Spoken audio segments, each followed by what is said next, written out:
No, Naja they watch over me, oh.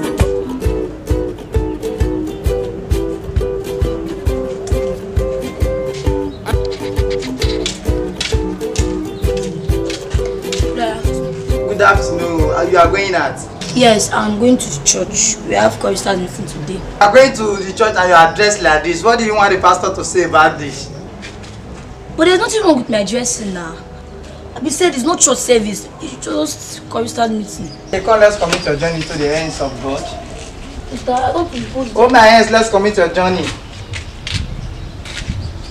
In Jesus' name. Amen. Lord, grant my sister a peaceful journey in the mighty name of Jesus. Amen. Father, Lord God, I pray, may you use your supreme power to see her vagina so that she will not fornicate. Imagine, I didn't hear your amen. I'm sorry. You need to be saying amen to claim all these prayers. Okay. Father, I pray, may she not return back when she tried to fornicate. In fact, kill her on her way coming back. Okay.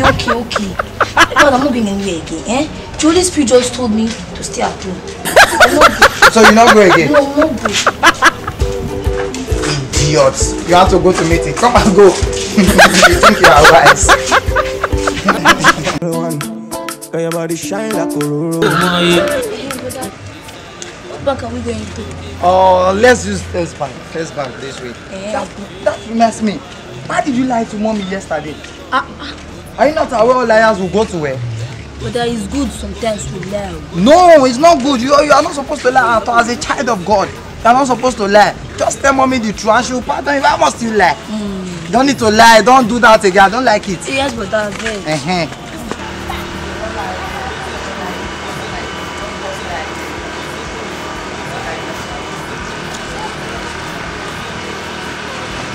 Stop there! Hold on. Jesus! Your money or your life? We don't have money. Where's the money? We are going to see our uncle. Hey, what are you lying now? I thought you said let us go to work. We have money. He has money fast. Eh? The money fast. Stop your collect that thing. Don't waste my time. Stop your collect that thing. Yes, sir. Collect everything. Collect the Yankee. Collect the Yankee.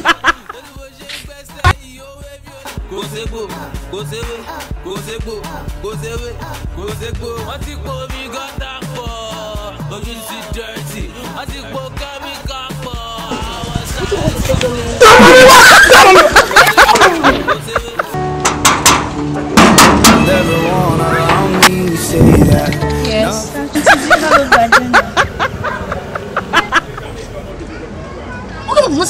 What kind of nonsense? Get out of this house! Get out of here! How do you want, stupid girl? Come knocking at my gate. When I opened it, she was asking me if I have a vagina. A little girl? Oh, yeah, a little girl. You mean she asked you that question? Yes. Somebody must have sent her to you. So you know what will happen, baby? That should not be a bother. Ask mine a little now. So when we are going to sit down, wait for that girl. When she comes again, I will be very close to the gate. When she asks you that same question again, just tell her, yes, you do. Then let's say I respond, then I will catch her. You know what I mean? Now catch her. I'll kill her. Kill. Today, not today. I know that person will stick on. They will say that little girl again. I will catch her. I will kill her. I'll finish her. Okay, let's just wait and see. She will come, I know. Today, I will catch her. I know I cannot catch her. I will kill her. Baby, it's like there's somebody in the gate. She should be the one. Let me go and check. No, let's go together as I promised. Okay.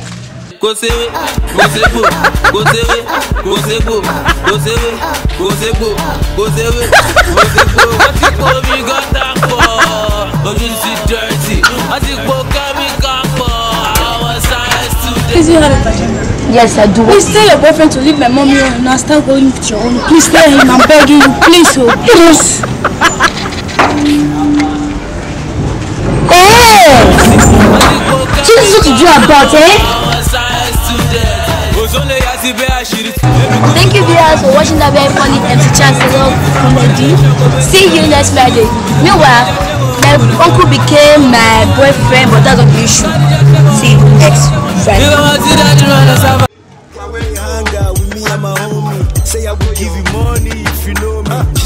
levitate, she was higher than Polly. After all, I passed to God. I promise I will never follow Nyash at all. She raised my BP and cholesterol, and I'm speaking from experience like Pastor. Oh, me man. Oh, I'm on a go. What's up, man? Where are you? Baba, area choir practice. Choir practice, man. Church now, you know church. Oh, I matter no when we break your man. Oh, Kojo. Larry, man. Era moi. Epa, orowa. Oh, Semeno. Oh, Semera wagi makugbe. I'm not saying your friend, Epa. Kakabo, Larry, man. Larry. Ijwe moi. Okay, Epa. Ijwe. Oriaki, she don't go market. Oh, Oriaki. Mata. Kojo, man. Kojo, Larry. Imegwe gbafo. Who say gbe ọjọ́ wo na re gbogbo a oye yon we ogun na ma ta gele na e pa oni don te when that one that we never get new ọjọ́ we pa e ma ta another ọjọ́ we e mani ma gbe e wi mani o ma gbe mi la re mi la re iju e no kwa bo si gbe bege ni o gbe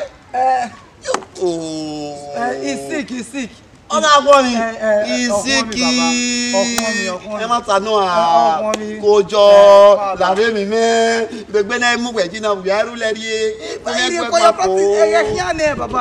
pàtí ti sẹ́lẹ̀ à kójọ ọ̀rẹ́ ni ó pa nìkan náà wẹ̀ mi mẹ́ alẹ́ gbómi gbé ọgọ́dẹ bá tiẹ̀ bẹ́ bó mi mẹ́. bàbá passport rẹ̀ sí bọ̀dí. ó làárẹ̀ ó mi mẹ́ ọmọ náà mọ́ bọ́ ẹ̀ ó kì í. Igwa ma megun a ni kere du na ime egbon ma gun adera wege ore a kojo mi me kojo wa le ba oya Jesus is not I answer you since now wetin me do again ni me na fe ko gu wegun asin we tegwe ime nwera you na rugged we ga tule mu yan they wait for you, they wait for you, and they go for your practice all the way. Go where go and go and move where I don't let you.